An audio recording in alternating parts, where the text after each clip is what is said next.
power sharing.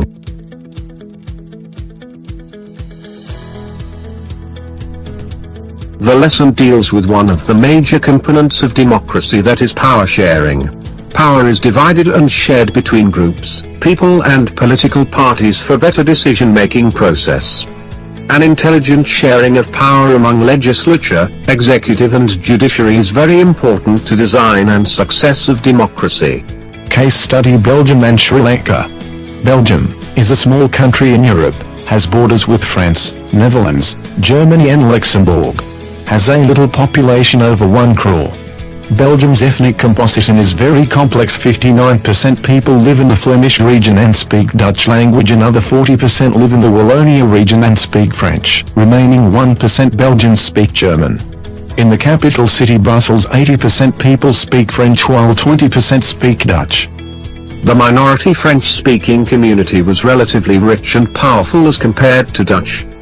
The Dutch-speaking resented this as they got the benefit of economic development and education much later. This led to tensions between the Dutch-speaking and the French-speaking communities during the 1950 and 1960. This was more acute in Brussels. We have Sri Lanka on the other hand. It is the neighboring country of India and has diverse population. In Sri Lanka, one of the major social groups are the Sinhala speakers, 74%. And the Tamil speakers, 18%. Among there are two subgroups. Tamil natives of country are called Sri Lanka. That Tamils are 13%. The rest, about 5%, whose forefathers came from India as plantation workers during colonial, are called Indian Tamils. Sri Lankan Tamils are concentrated in north and east of the country. Most of the Sinhala speaking people are the Buddhist, while most of the Tamils are Hindus or Muslims. There are about 7% Christians who are both Tamil and Sinhala. Majoritarianism in Sri Lanka. It became independent in 1948 from British rule. The leaders of the Sinhala community believed in pleasing the majority community over minority. In 1956 an act was passed to establish the majority of Sinhalese. It recognizes Sinhala as the only official language, thus disregard Tamil. The government also followed preferential policies that favored Sinhala applicants for universities, position and jobs.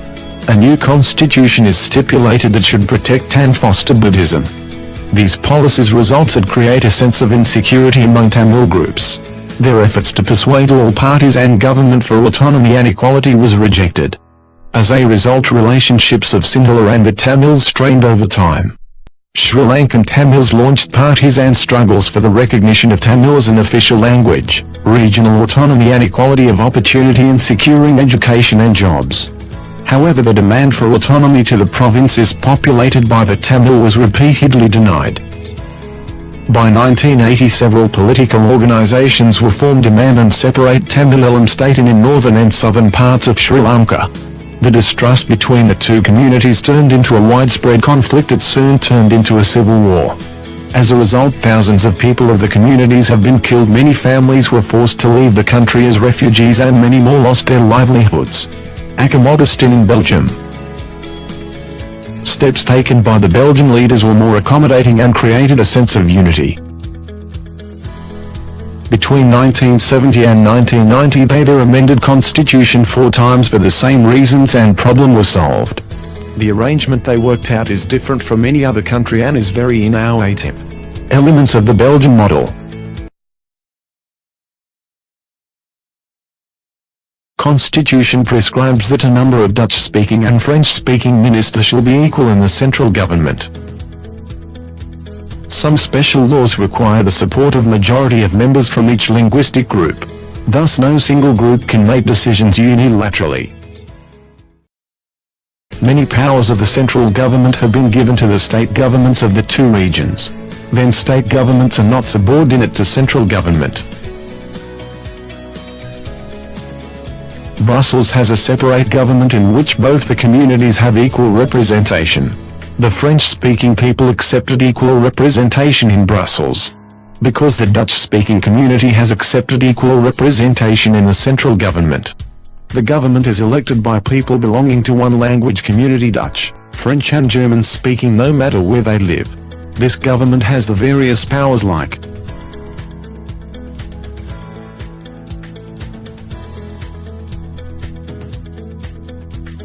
in Belgium, the leaders have realized that the unity of the country is possible only by respecting the feelings and interests of different communities and regions.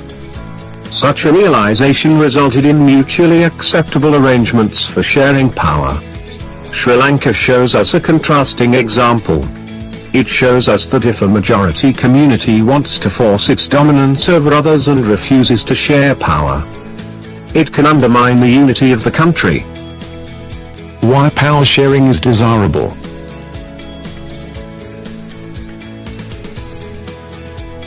Prudential reasons, an argument or decision based on practical outcome. Firstly, power sharing is good as it helps to reduce the possibility of conflict between social groups. Since social conflict often leads to violence and political instability, power sharing is a good way to ensure the stability of political order. Imposing the will of majority community over others may look like an attractive option in the short, but in the long run it undermines the unity of the nation. It often brings ruin to the majority as well.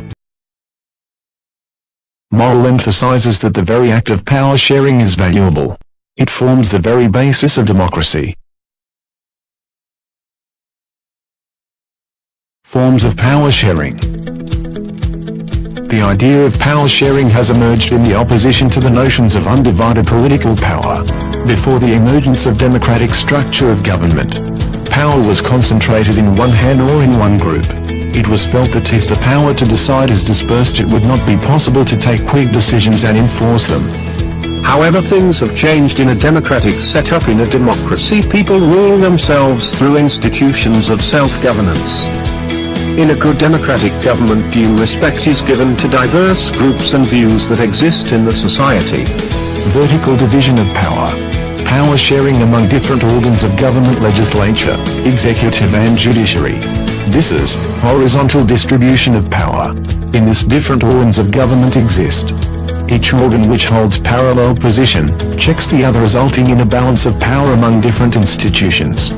This is also called a system of checks and balances.